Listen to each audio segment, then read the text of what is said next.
Welcome to JH. Here is how to find people you have recently unblocked on Instagram. Start by launching the Instagram app on your device. Tap your profile picture in the lower right corner, then hit the three-line menu icon at the top right. Scroll down to find blocked accounts to view your current list. If you have already unblocked someone and can't recall their handle, use the search bar to look up their name or username.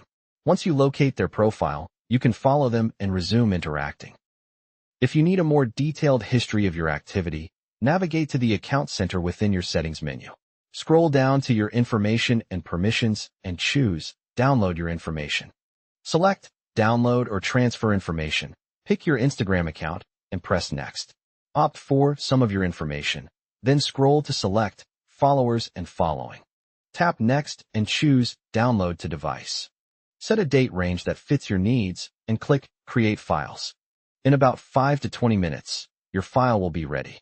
Simply download and unzip it to view a full record of accounts you have blocked or unblocked.